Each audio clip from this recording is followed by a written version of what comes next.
So the first thing I'm going to do is make a magic ring by wrapping the yarn around 2 fingers, crossing it over the top, putting my crochet hook under the first bit of yarn over the second and pulling it through, and then taking the yarn that's attached to the main ball of wool, wrapping it around the hook and pulling it through there.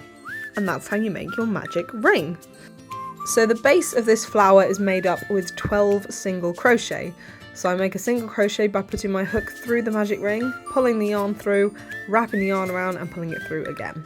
So the hook goes in, pull the yarn and pull it again. So I'm going to do 12 of these, and that's going to be the base of my flower.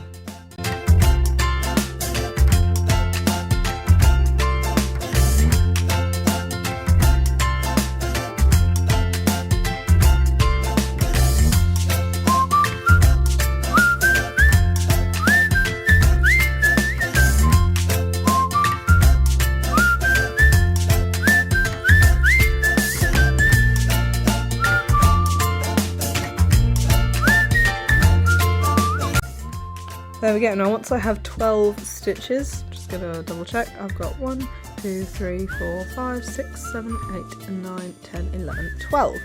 12 single crochet into the magic ring. I'm now gonna pull it tight by taking that last short bit of yarn, pulling it tight, closing up the magic ring, and then just to finish it off, I'm going to do a slip stitch into that very first single crochet. So I'm just putting it through the loops, and then I'm pulling the yarn through every loop. There we go. Now I'm going to make the petals by making 2 chain, then taking the yarn round the hook and then through the same stitch that I just did the 2 chain from, and then I'm going to pull the yarn up so that I have a long strand. So I'm pulling it round, pulling it up so we have long strands, round, through and then up. And I'm doing this 3 times in the same stitch that I did the chain. Then I'm going to do it 3 times in the next stitch. And here you're experiencing the fantastic slow motion that I had to set this video to, because I forgot that when you're doing a video to show people how to do a stitch, you need to do it slow enough for it to be clear. And I got a bit carried away when I was doing it, and I was watching it back and I was like, this is way too fast. So you've got some excellent slow motion here. So I should end up with 13 stitches on my hook. I'm going to wrap the yarn around and pull it through 12 of them, wrap it around and then pull it through 2. And that's my petal. But I've got to finish it off and make it nice and neat. So I'm doing 2 chain, then I'm going into the next stitch, the next single crochet, and I'm doing a slip stitch. And now this is the start stitch for your next petal. So I do 2 chain from here, then I'm going to start with those loop stitches into that same stitch again. So I'm going to pull it up, wrap it round, pull it through, pull it up. I'm going to do this 3 times into this stitch, and then I'm going to do it 3 times into the next stitch as well. Again, should end up with 13 stitches or 13 loops on the hook. Wrapping the yarn around, pulling it through 12, wrapping it around, pulling it through 2, 2 single crochet, 2 chain even, 2 chain, then I put it into the next single crochet and do a slip stitch.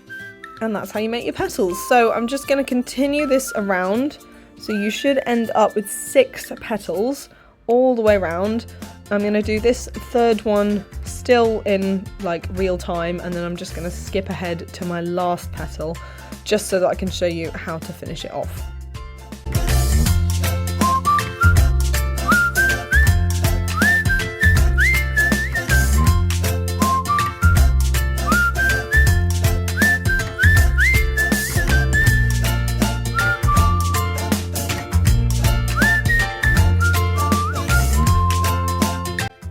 Okay, so I'm now at the last petal, and I'm just finishing off by pulling it through 12 stitches, through 2 stitches, doing 2 chain, and then doing that final slip stitch into that last single crochet.